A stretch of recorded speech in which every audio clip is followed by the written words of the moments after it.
ang procrastination. Ang buhay po ay punong-puno ng mga oportunidad. Can you say amen? Amen. Sa Tagalog ay pagkakataon. Sabi nga ni Brother Joseph kahapon, Pastor, ang daming opportunity ngayon sa trabaho. Kasi naghahanap siya ng trabaho. Ang daming hiring. Naghahanap ata sila ni Brother Renz. Amen? Katunayan, mga kapatid, sa bawat araw na ginigising tayo ng Diyos, yan ay pagkakataon para sa atin. Alam niyo ba yan? Sa bawat araw na ginigising ka ng Diyos, amen, yung pag-ising mo, opportunity yun. Pagkakataon yun. Binibigyan tayo ng opportunity ng Diyos. Amen? At karamihan sa mga opportunity na dumadating sa atin ay para sa ikabubuti, ikauunlad, at ikalalago natin. Amen? Yung ikaw ay nakakapag-aral, yan ay magandang pagkakataon. Amen po ba? Para ikaw ay matuto, madagdagan ng kaalaman, at yung ma-develop ang iyong social behavior. Kasi di ba, may classroom, may mga classmates ka, may mga nakakasalamuha ka. Tama po ba? Yung ikaw ay magkaroon ng trabaho, yan din ay magandang pagkakataon para ma-apply ang iyong mga natutunan sa school. At syempre, halaga, nagkakaroon ka ng income. Amin po ba? Kaya sabi ng Bible, amen, magtrabaho. Sabi ng Bible, magtrabaho. Amen. Lalo na sa mga lalaki na narito. Amen po ba? Amen? Lalo na nang ikaw ay makakilala sa ating Panginoong Hesus at makarating dito sa church, napakagandang opportunity. Ako personally, mga kapatid, personal testimony, hallelujah, napakarami kong natutunan sa church na na-apply ko sa aking buhay ngayon. Simula nang makarating ako dito sa Father's House, yung mga pagtuturo, pagsasaway, pagtutuwid, pagpapayo, pagpapalakas, na-apply ko lahat ngayon sa aking buhay. Amen? Sa pagpapamilya, sa trabaho, at sa ganito rin, sa pag-ministry, sa pagpapastor. Ang daming matututunan sa church na hindi natin basta-basta matututunan sa labas. Amen po ba? Kaya lang ang problema ay ito. Ang daming opportunity na dumadating sa atin, pero hindi natin gaanong binibigyan ng halaga. Kaya nasasayang. Bakit? Dahil sa tinatawag na procrastination. Amen? Ang procrastination, sabi dyan, amen, the action of delaying or postponing something, ang pagkilos ng pagkaantala o pagpapaliban ng isang bagay. Sabi naman ng Cambridge Dictionary, amen, ang pagkilos ng pagpapaliban sa isang bagay na dapat gawin. Amen? Ang Tagalog po ng procrastination ay pagpapaliban. Ang procrastination po ay meron dapat tayong gawin ngayon pero pinagpapaliban natin. Ito po yung mga pananalitang saka na lang, mamaya na lang, sa susunod na lang, amen, o bukas na lang. Pamilyar ba kayo sa mga salitang yon? Sabi nga sa ating main text, James 4:13, makinig kayo sa akin. Kayong nagsasabing ngayon o bukas, pupunta kami sa isang bayan, mamamalagi kami roon ng isang taon, maghahanap buhay, kikita ng malaki. Maraming tao ang ganito. Dapat nang gawin ngayon, pero pinagpapabukas pa. Amen po ba? Sabi niya, ngayon o bukas. Pwede naman ngayon na. Ito po ay habit, nagiging habit ng maraming mga tao. Pero alam niyo po ba mga kapatid, na sa maraming pagkakataon at maraming bahagi sa ating buhay, ang procrastination ay hindi magandang habit o pag-uugali. Dahil ito po ay may hatid na hindi magandang consequences. Amen? Una, tumatagal lang ang pagtapos. At meron din naman yung hindi na talaga nagawa. Amen po ba? Ngingiti yung mga magulang. Sakay dito sa anak. Si Leonardo da Vinci ay kilalang magaling na artist. Ang dalawang sikat na pinainting niya ay yung The Last Supper at Mona Lisa. Amen? Nakabuka ni O, wag na. Magana naman. Yan na may joke-joke na yan. Pero alam niyo ba na itong si Leonardo da Vinci ay mayroong malaking problema. Ang kanyang problema ay procrastination. Mahilig siyang mamaya na lang. Bukas na lang.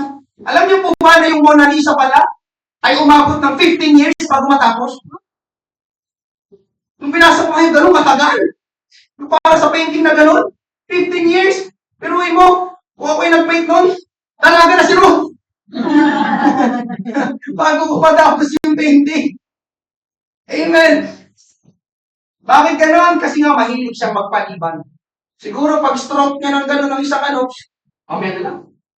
Ganun pa lang. Mamaya na lang. Hindi pa niya naukit yung mata, ganun pa lang sa mata mo eh. Mamaya na lang. Gutom ako. Kaya umabot ng 15 years. Amen?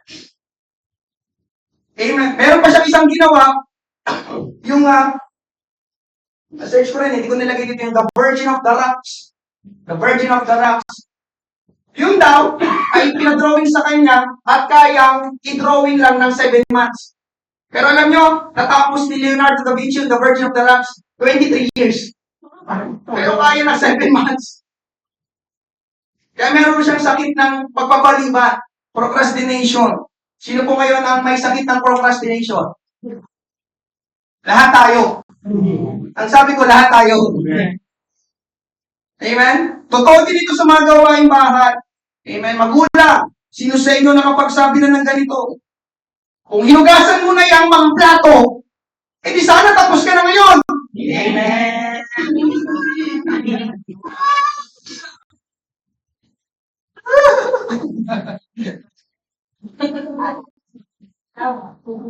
Yun ba ang madalas na eksena sa loob ng inyong tahanan? Amen. Kanina ko pa inuutos yan. Hanggang ngayon, andyan pa rin yan.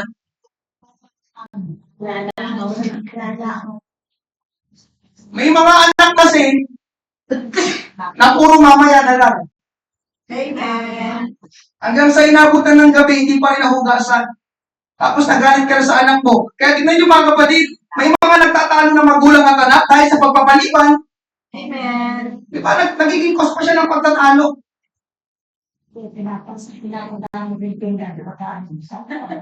Oo. Napadami pa daw na sa medyo ay bukas. Hanggang sa mag-paper plate na lang. Amen. Ikalawa, mga kapatid, na consequence ng pagpapaliban, alam niyo po ba na ito po ay nagbibigay ng stress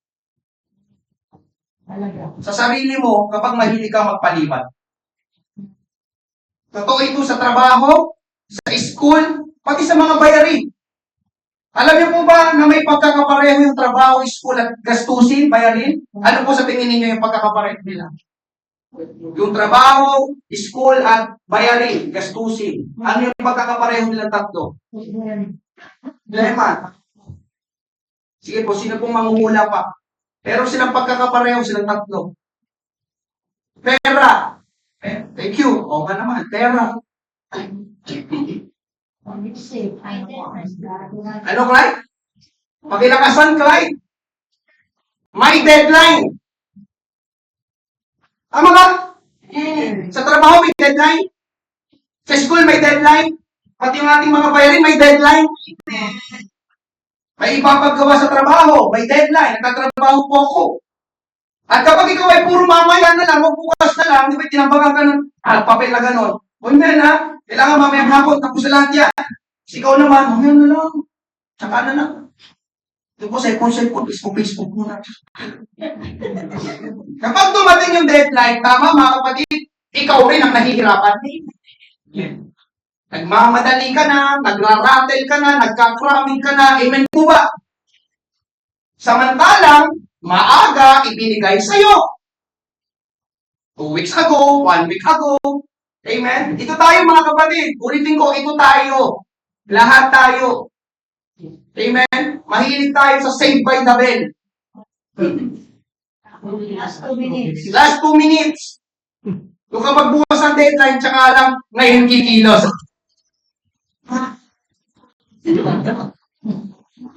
Kausap ko mga totoong tao ngayon. Amen niya ako. Mamaya, may ko. Ganito rin sa school. Lalo pa naman ngayon, napakaraming pinapagawa sa school. Tama ba, mga estudyante? Diba lahat yan may deadline. Pero kapag ikaw ay puro, diba, gala, gano'n, Facebook, tulog, amen. Tapos kapag bukas ng pasahan, ngayon, diba, bukas ng pasahan, 2 weeks mabibigay, pero yung ngayon, yung the day before the deadline, ngayon ka nagkukumahog. Hanggang sa, hanggang sa naiyak ka na. Tama po ba? Oh, sino may kasalanan? Yan. Yung teacher? Hindi, binigay sa atin ahead of time. Amen po ba? Ganon din sa mga bills. Diba? May due date ang Meralco.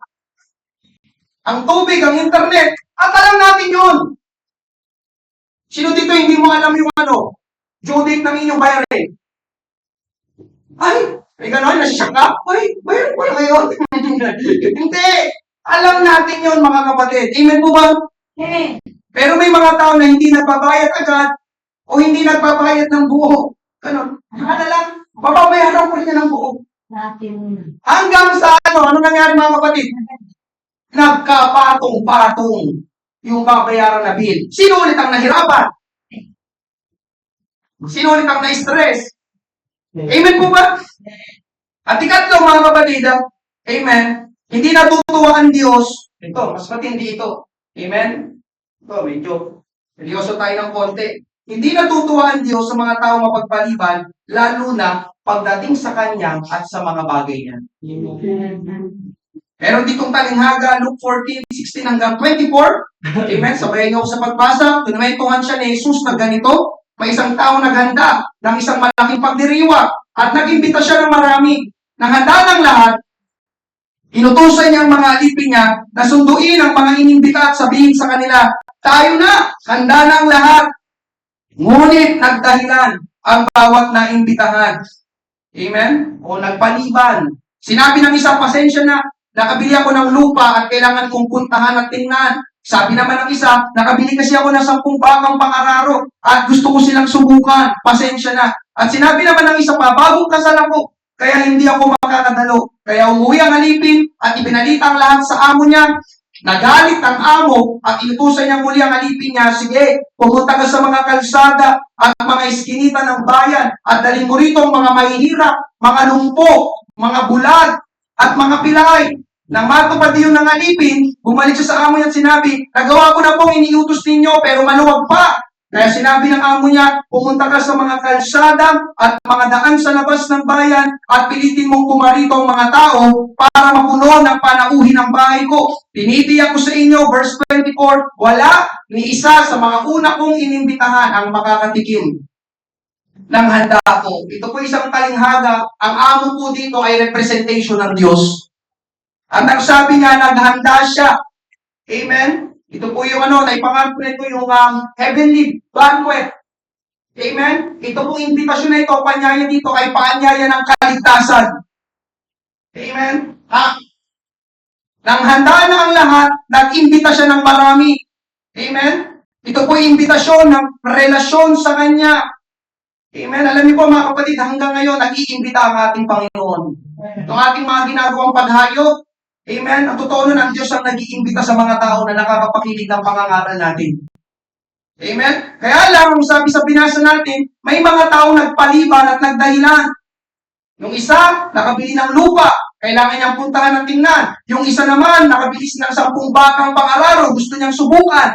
Yung isa naman, bagong kasal, kaya hindi daw siya makakadalo. Mga kapatid, narito, kung titingnan niyo pong mabuti, hindi masama yung dahilan ng 3 tao dito kung bakit hindi sila makakadalo sa handaan. Amen. Yung una doon ay about possession. Nakabili ako ng ari-arian ng lupa, titingnan ko muna. Pangalawa, yung nakabili ako ng 10 magkakaparehong baka, susubukan ko sila. Amen. Possession. Pangalawa, occupation. Ang trabaho ay hindi masama. Amen. Pangatlo, bagong kasal kasi ako Passion. Amen? Hindi ako makakadalo. Tama ba? Doon pa sa mga nabanggit, may nakikita pa kayo masama doon? Hindi po masama magkaroon ng ari-arian, hindi masama magkaroon ng trabaho, hindi masama ang maikasal. Amen po ba? Pero tignan niyo mga kapatid, ang naging reaksyon ng amo. Yung naghanda ng handaan o ng Diyos sa verse 21. Kaya umuwi ang alipin at ibinalita ang lahat sa amo niya, nagalit ang amo. Nagalit ang amo. Ulitin ko, ang amo ay representation ng Diyos. Di ba? Pwede sana sabihin ng Diyos, ay, ganun ba? Pupuntahan pala silang property. O, sige, okay lang kahit hindi muna. Ay, bagong kasal pa. O, sige, mag-honeymoon muna kayo. Amen po ba? Hindi, mga kapatid, nagalit ang amo. Sabi ko, nagalit ang amo. Anong pinapakita sa atin ng talingagang ito? Amen, mga kapatid. Anong pinapakita sa atin ng talingagang ito? Dalawa. Una, palagi nyo itong tandahan. Amen, isiksik sa inyong puso at isipan. Gusto ng Diyos, palagi siyang una. Sa bawat bahagi sa ating buhay, gusto ng Diyos, palagi siyang una. Pagdating sa Diyos, listen mga kapatid, pagdating sa Diyos, wala talagang valid reason. Possession, occupation, passion. Pero nagalit ang Diyos. Ganon? Di sila pupunta? Sige, tahan mo na lang yung iba. Punta ka sa kalsada. Doon yung mga may hirap, may lumpo, bulag. Amen? Ano pa yung nandoon? Pilay. Amen? Sa madaling sabi, di ba? Pumunta ka sa mga kulang-kulang. Kaya paminsan ng church, amen? Nakakapasok yung mga kulang-kulang. Biblical di ba po ba? Biblical. Sabi ko, ayaw nila. Sige. So, una mga kapatid, gusto ng Diyos, ano mang bagay, amen, kahit pa na yan ay mabuti, listen, pero kung yan ay unahin natin kaysa sa Diyos, yan ay pwedeng maging masama sa harapan ng Diyos. Mabuti yung occupation, mabuti yung possession, mabuti yung passion, pero kapag inuna mo yung mga bagay na yun kaysa sa Diyos, nagiging masama yun pagdating sa harapan ng Diyos. Amen? Kasi ang pinaparating ng Diyos dito, mga kapatid, so mas mahalaga yung ari-arian kaysa sa akin. Mas mahalaga yung trabaho kaysa sa akin. Mas mahalaga yung pamilya kaysa sa akin. Nandiyan pa po ba kayo? Yeah. Ito po ay malinaw na pagpapakita na ayaw ng Diyos na pinagpapalit natin siya. Kahit mabuti pa yung ating dahilan. Amen po ba? Sabi nila, tsaka na lang ha, sige next time, may bisita kami. Amen. Galing probinsya. Di mo na ako makakadalo. O ngayon, may talinghada sa harapan natin. Nandiyan pa po ba kayo? Amen. Ikalawa, mga kapatid, ayaw ng Diyos ng pagpapaliban, lalo na kung ang pinagpapaliban natin ay tungkol sa Kanya. Amen? Mga kapatid, pakinggan nyo ito. Ang Diyos ay nagbibigay ng maraming pagkakataon. Can you say amen? Totoo po yun. Ang Diyos nagbibigay ng maraming pagkakataon. Pero, subalit, ngunit, darating ang oras na yung pagkakataon na yun ay tatapusin ng Diyos.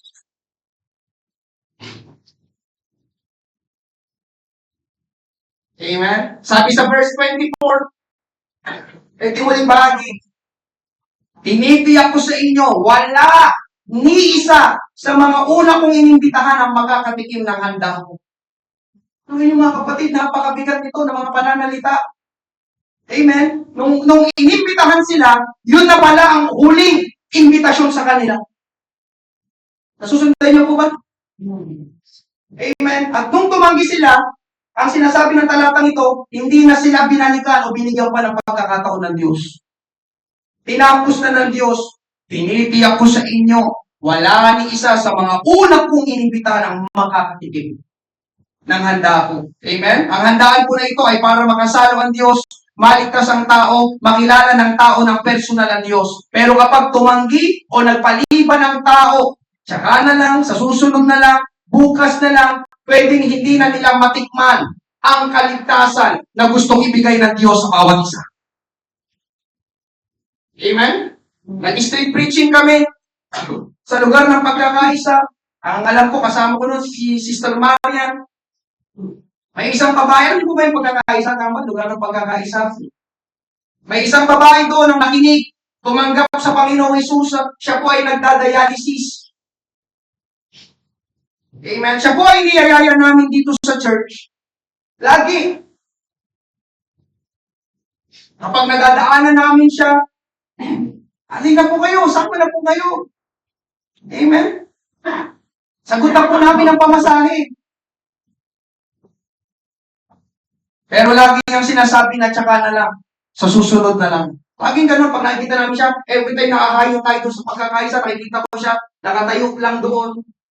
Ay, na po kayo. Kausap namin yun, parang yung isang beses, napasama pa yun sa Bible study namin doon, kasama ko si Marian. Amen. Laging ganun. Halina po kayo, sagutan namin pamasahe, kasi medyo may kalayuan sa pagkakaisa. Para makaten lang po kayo. Pero noong 2024, nakilala ko siya ni Julie. Pinalitan na lang sa amin ni Julie na namatay na daw siya. Ano yung pastor? Natapos na ang pagkakataon na binigay sa kanya ng Diyos. Diyan pa po ba kayo? Amen. Maraming pagkakataon. Pero hindi palaging nakabukas ang pinto. Amen. Ang pinto kasi, naglalarawan sa opportunity. Pagbukas ang pinto, di ba? Amen. Yun ay parang yung metaphoric figure of speech na open doors. Ibig sabihin, opportunity. Pero mga kapatid, ngayong umaga, ang pinto ay pwedeng magsara. Amen. Ang tanong, yung babae na yon, kunwento nga sa amin ni Julie, namatay na siya, ang agad na pumasok sa isip ko, ligtas kaya siya? Ligtas kaya siya?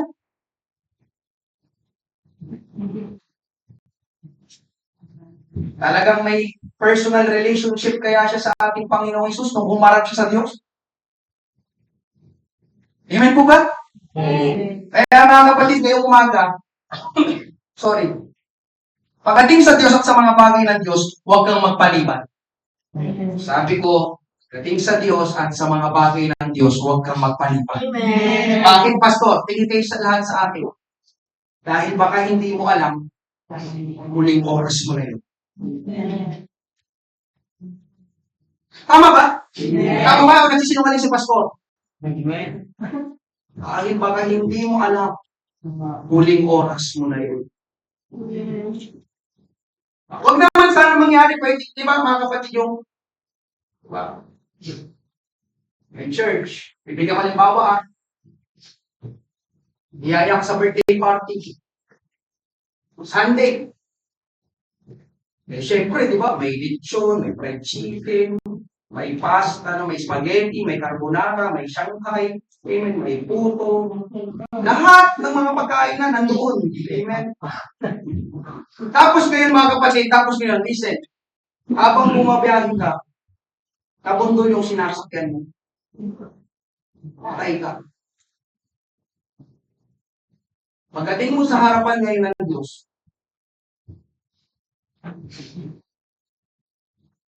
bakit ka namatay? Papunta po ko sa birthday lang. Na-aksidente po, nabangga yung ano. Anong araw yun? Linggo po.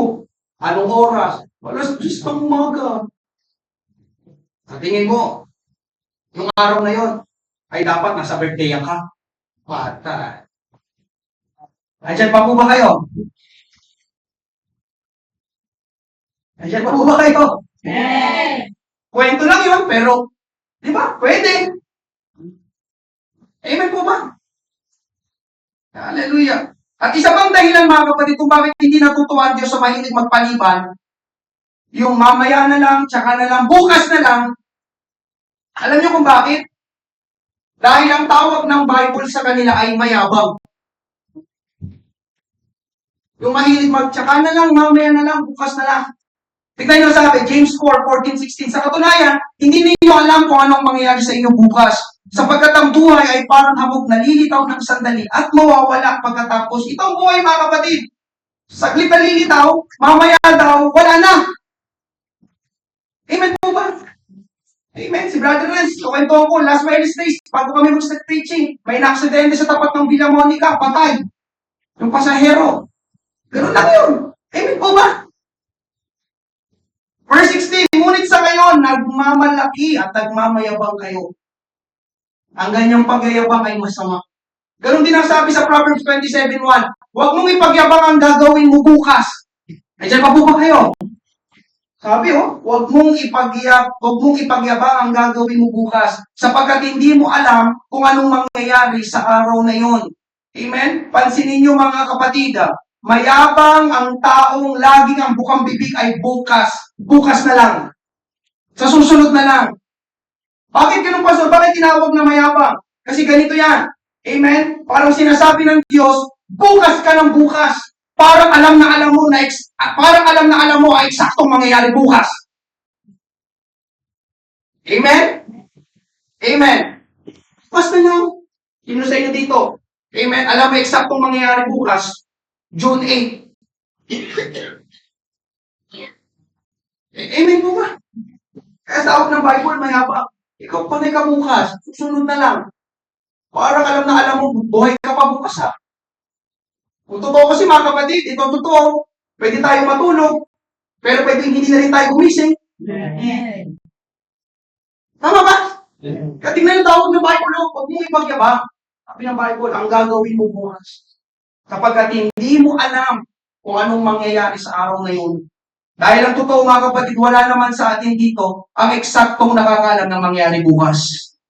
Amen? Kaya hindi po positive sa Diyos ang procrastination o pagpapaliban. Kaya kung may dapat tayong gawin, lalo na kung yan ay napakahalaga at may kinalaman sa Diyos, gawin na natin ngayon. Ngayon. Dalawang puntos lang ito. Today is more important. Amen? Praise God. Ito yung sinabi ko kanina, mahalaga ang nakaraan, di ba? Kaya sa introduction, pero hindi tayo dapat manatili mabuhay sa nakaraan. Amen? Mahalaga din ang future, ang hinaharap, kinabukasan, pero hindi naman tayo mabubuhay sa future. Kasi lahat tayo ngayon nasa present. Amen? Lahat tayo ay nabubuhay ngayon. Sa ngayon. Tama po ba? Kaya mas mag-focus tayo sa ngayon. Kaya mas mahalaga ang ngayon. Amen? Sinasabi ko po ito ngayong umaga mga kapatid. Amen? Sapagkat una, time lost can never be found again. Time lost can never be found again. Amen? Sino pong naniniwala na ang oras ay lumilipas? Amen. At sino rin pong naniniwala na yung oras na lumipas, hindi mo na basta-basta mababalikan? Amen. Amen? Kahit anong gawin mo mga kapatid, hindi mo mapipigilan ang pag-andar ng oras. Ng panahon. Can you say amen? Amen. Amen? Ang oras na lumipas ay hindi na maibabalik. Ang pagkakataon na dumating at napalampas natin ay pwedeng hindi na natin makita ulit. Yes. Hindi ko makalimutan ang ilustrasyon na napakinggan ko noon sa Mandaluyong Church. Hindi pa ako pastor.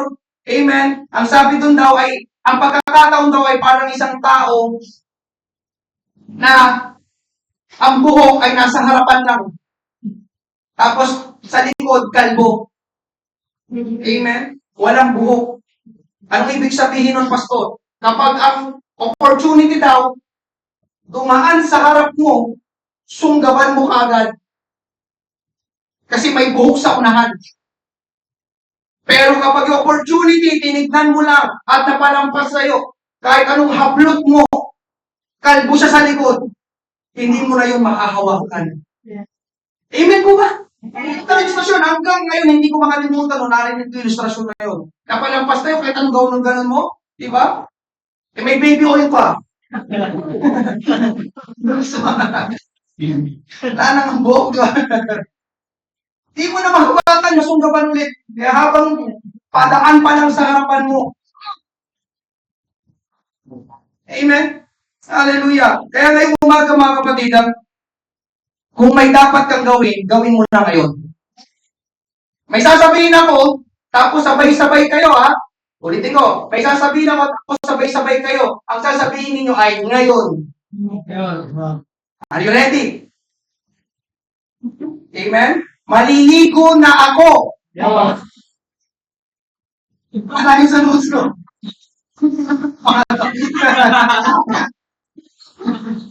Bakit ba?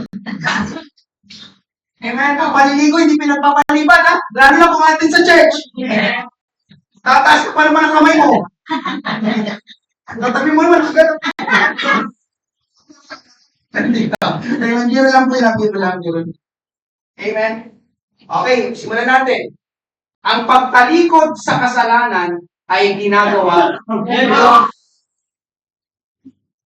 Ang pagsasaayos ng buhay, pagpapagong buhay ay ginagawa. Ang paglilingkod sa Panginoon ay ginagawa. Ang pagpupuri, pananalangin, pagbibigay, pagpapahalaga sa salita ng Diyos ay ginagawa. Ang seryosohin at gawin ang sinasabi ng Bible ay ginagawa.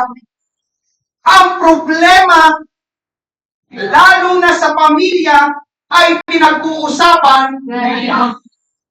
Ang pagtitipid at pag-iipon ay ginagawa. O, kalahating taon na.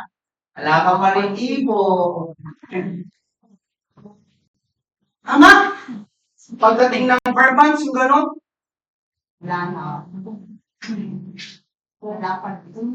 Dami kong gustong bilhin. Amen. O, meron ba? May tatlo ba? Ang paghingi ng tawad at pagpapatawad ay ginagawa. Ang pag-aalaga sa kalusugan ay ginagawa. Pastor, bata pa naman ako. Oo, yun nga eh. Maganda bata ka pa, mag-i-help ka na. Hindi yung, Pastor, bata pa ako, saka lang magdadagi. Maganda na ako na.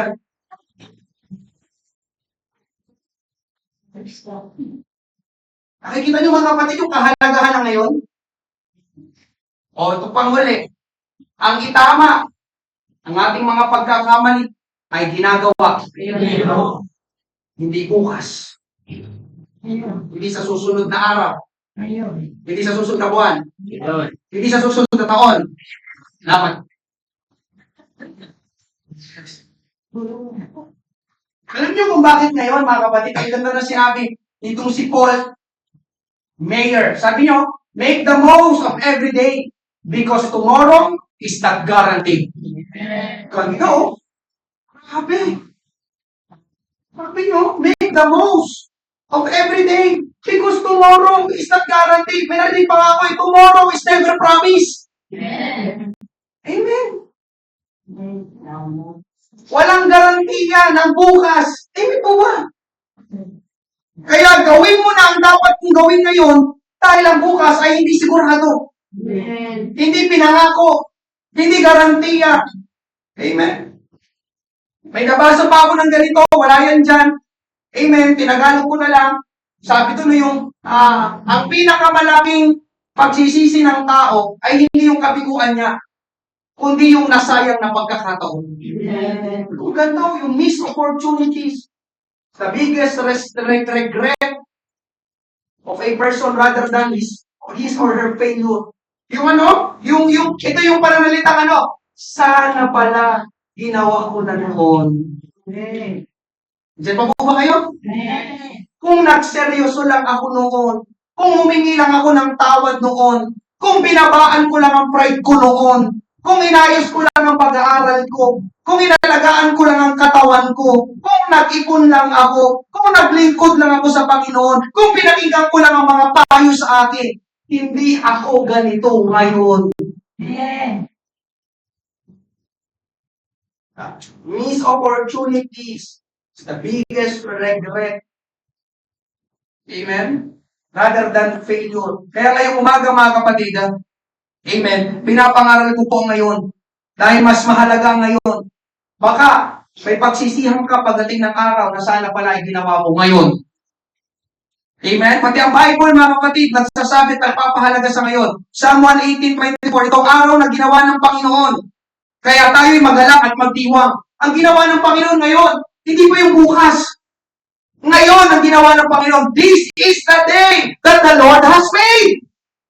Tignan niyo sinabi pa, let us rejoice and be glad. Kailan? It's not be glad tomorrow. Hindi, be glad today. Kaya kung dapat tayo magsaya, magdiwang, yun ay ngayon. Amen. Ngayon. Hindi, bukas na ako magsasaya. Hindi nga guaranteed ng tomorrow eh. Ngayon. Amen? Sabi pa sa 2 Corinthians 6:2, sapagkat sinabi ng Diyos, tininig kita sa tamang panahon at tinulungan kita sa araw ng kaligtasan. Kaya sinasabi ko sa inyo, ngayon na ang tamang panahon. Hindi mo sabi ng Bible, ngayon! Ngayon na ang araw ng kaligtasan. Ngayon na daw ang araw ng kaligtasan, hindi bukas. Amen? Kaya ngayon mo dapat tanggapin sa Jesus sa iyong buhay. Ngayon mo dapat isuko ang buhay mo sa ating Panginoon. Ngayon mo gawing Panginoon si Jesus sa iyong buhay, hindi bukas. Amen po ba? Ngayon, huwag kang papayag na lalabas ka sa lugar na ito. Hindi mo tinanggap si Jesus bilang Panginoon at sariling tagapagligtas ng iyong buhay. Amen? Hallelujah. Ngayon, ang araw ng kaligtasan. Baka mahuli ang lahat. Pag ipinagpaliban pa natin at ipinagpabukas. Amen po ba?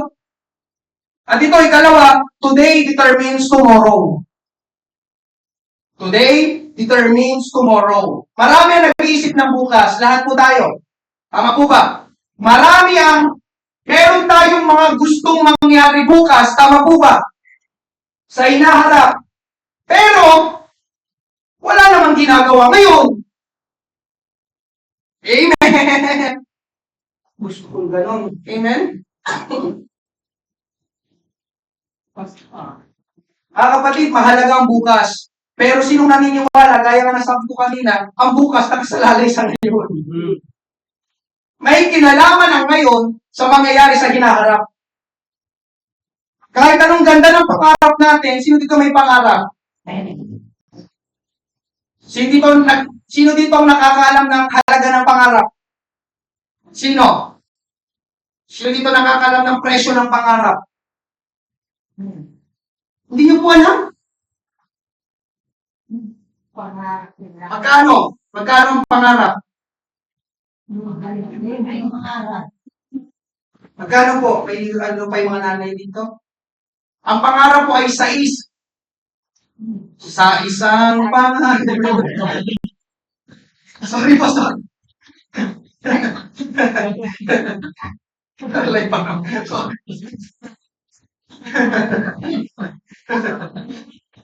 Sais. Kasi alam niyo na po ngayon. Amen. Ngayong umaga mga kapatid, amen, pakinggan mo ito. Kahit anong ganda ng pangarap mo, yun ay mananatiling pangarap lang kung wala kang gagawin ngayon para matupad ang pangarap na yun. Amen. Believe me. Tama. Believe me. Amen? Pangarap mo maging doktor? Sino dito yung may pangarap maging doktor? Pero ayaw mo mag-aral ngayon? Tambay ka ng tambay ngayon? Gala ka ng gala ngayon? Cellphone ka ng cellphone ngayon?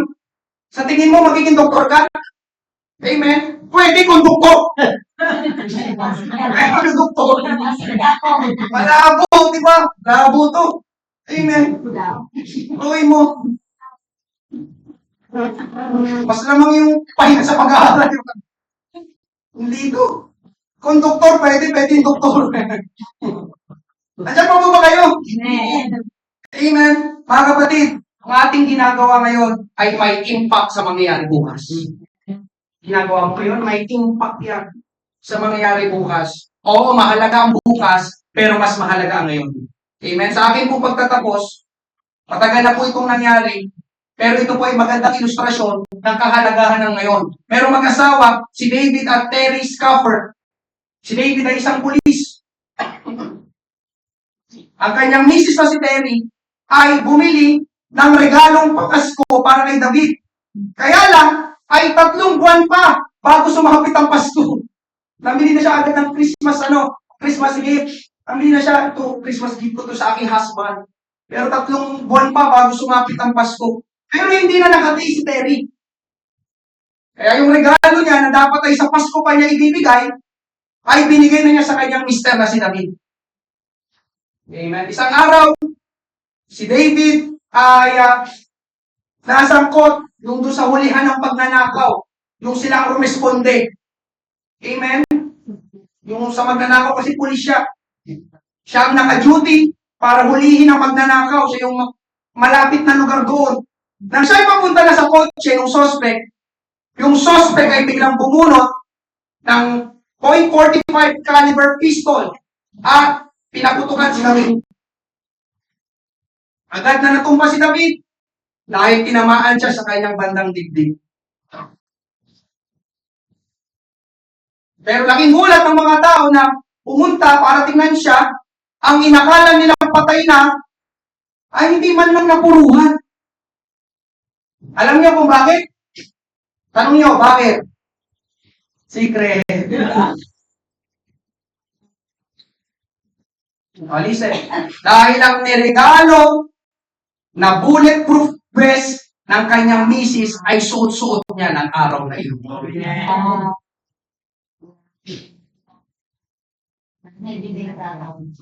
So, paano kaya kung nagpaliban si Terry Scamper? Si Pasko na lang to, baka Christmas gift ko ito eh. September pa lang. Tsaka ko na ibibigay sa kanya. Tsaka na lang, susunod na lang. Mamaya na lang, bukas na lang. Hindi pa naman Pasko. Alam nyo, sa tingin ko, amen, kung hindi yun ibinigay ni Terry, kailanman, hindi na yung masusuot ni David. Hindi na yun yung masusuot. Ito yung araw na yun, dip, tinamaan, walang bulletproof.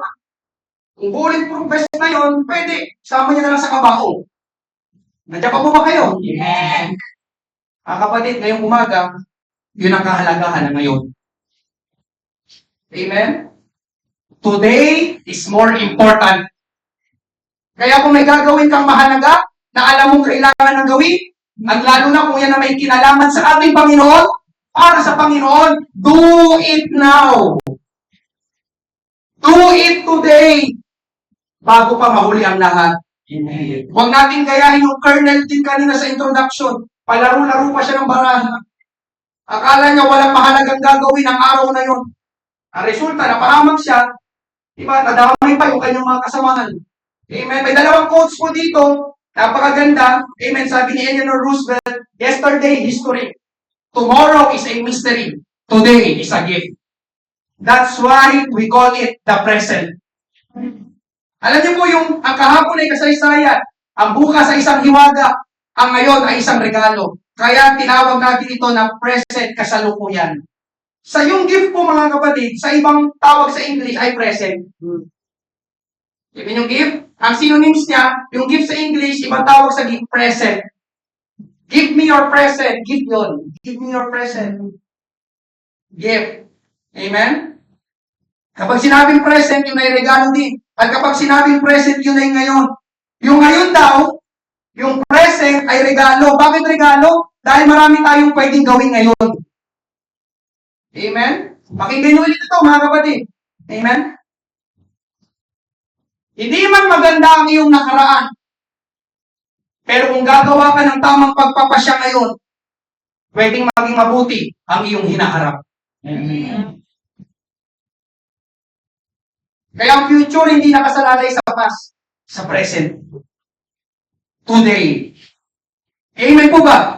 Kaya tama ito si Eleanor Roosevelt. Ang ngayon, ang gift, ang regalo. Today is a gift. Amen? Katunayan, yung gumising ka nga lang kanina, regalo yun. Sabi ko nga sa inyo, sa bawat araw na ginigising tayo ng Diyos, yan ay pagkakataon. Amen. Diba? Ang daming ulit pwedeng gawin. Amen po ba? Hallelujah.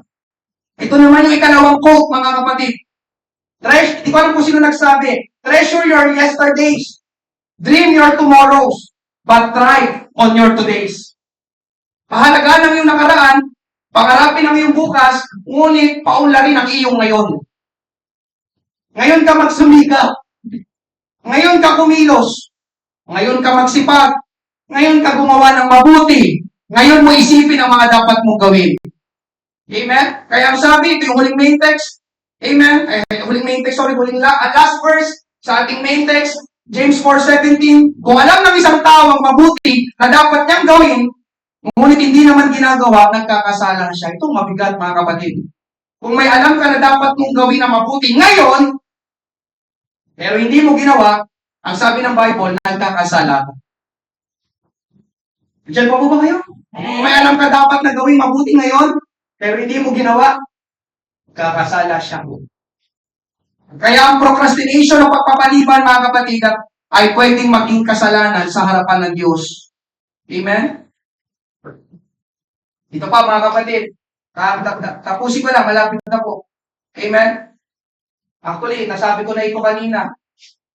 Pakinggan niyo po ito. This is a serious matter. Amen? Pagdating natin lahat sa harapan ng Diyos. Amen. Ganito pa yung gusto mong marinig. Ilang beses kitang binigyan ng pagkakataon para magbagong buhay. Pero bukas ka ng bukas. Sa susunod na lang. O ngayon, patay ka na. Ano pang magagawa mo?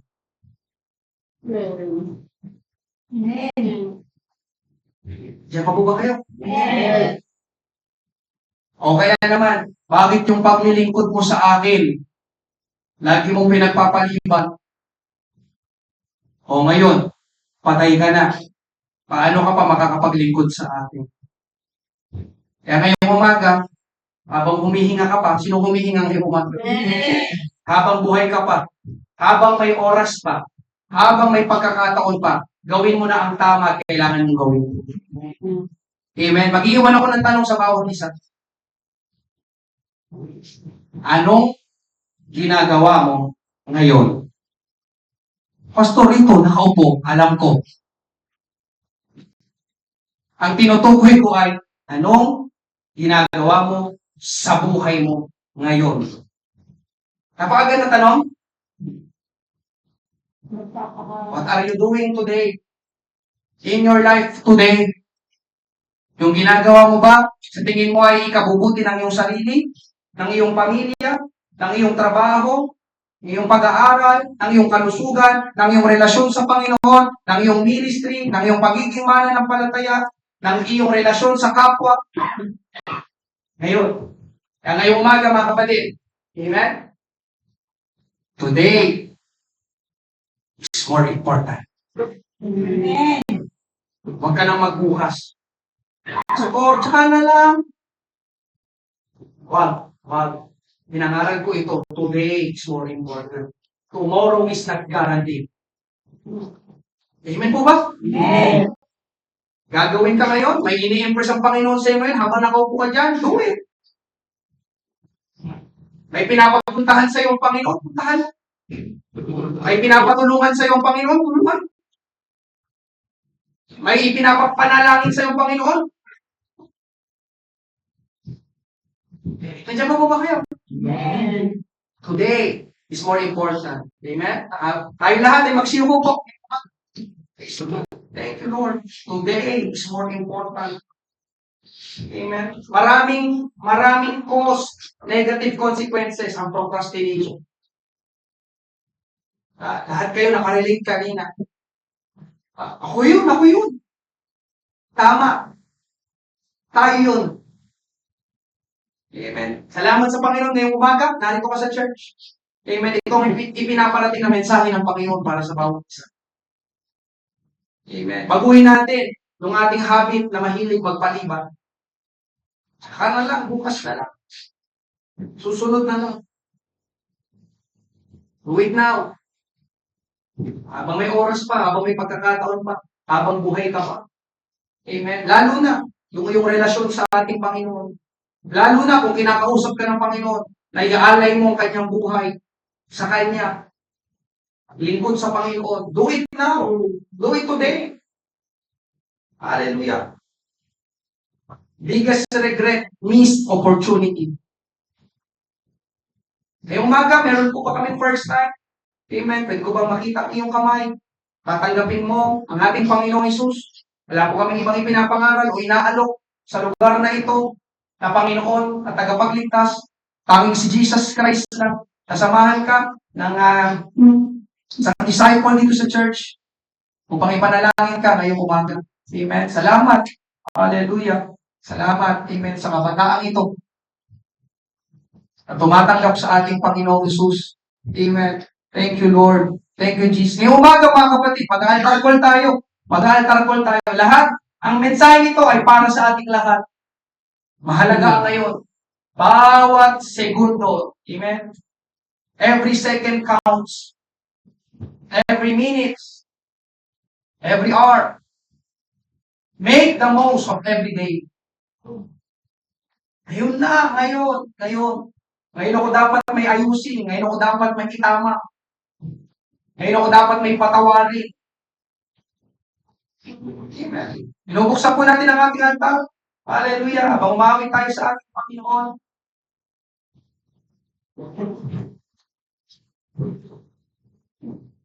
Banal mong tahanan. Amen. Altar call tayo. Lord, sorry.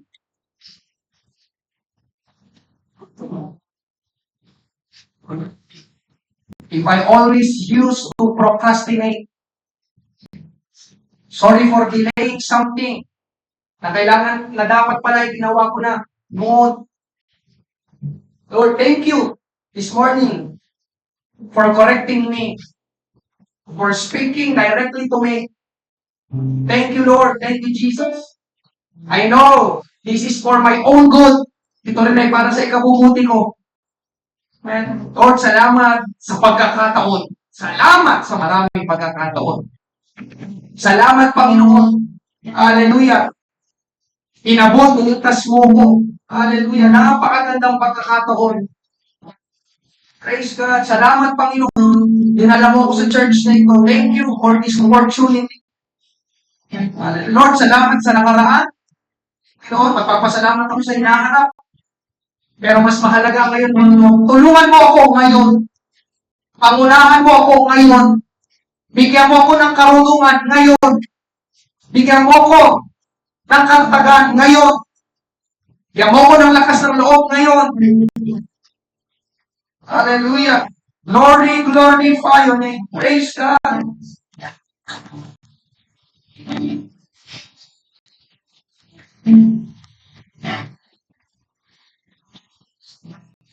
Makinig ka sa'yo aking isa.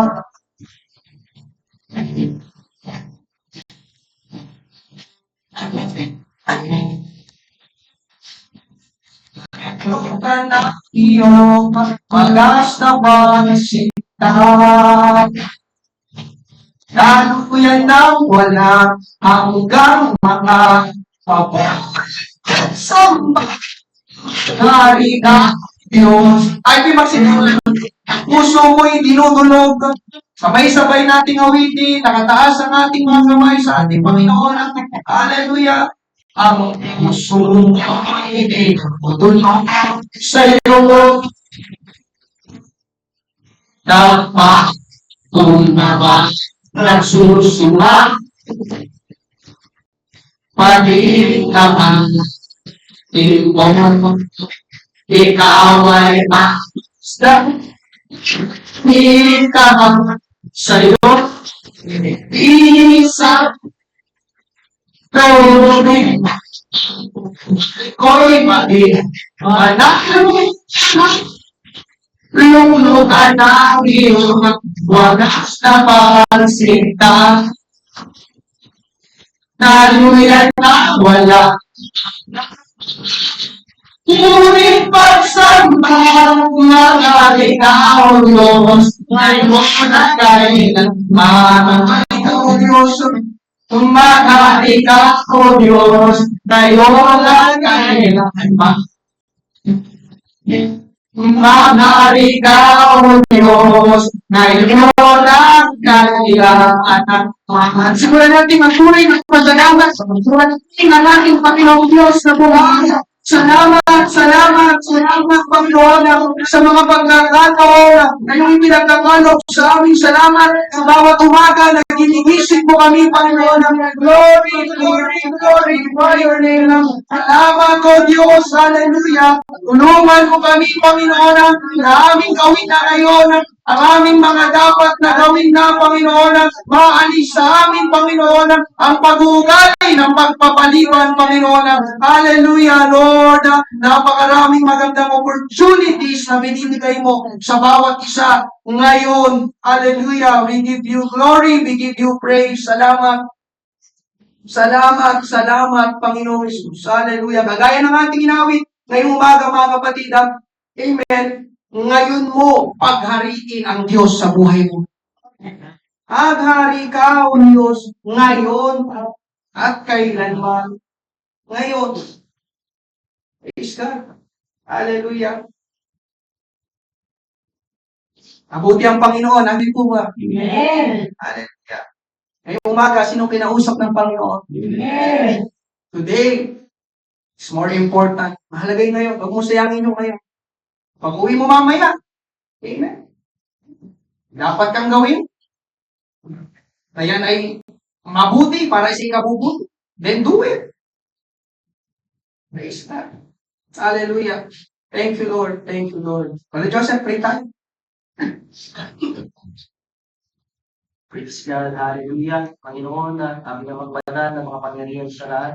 Yung po'y nagpapasalamat sa iyong ginawa ngayong umagang ito. Maraming salamat sa iyong mga salita.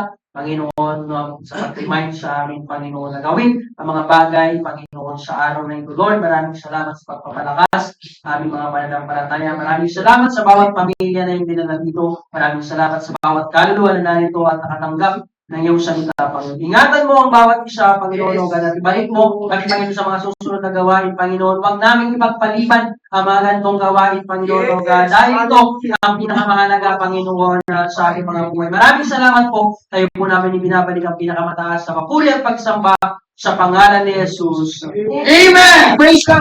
Baka natin po. Amen. Maraming salamat po sa bawat isa. Sa inyong pagdalo, ngayong umaga, ingatan tayo ng ating Panginoon. Pagpalain tayo ng ating Panginoon. Ngayon,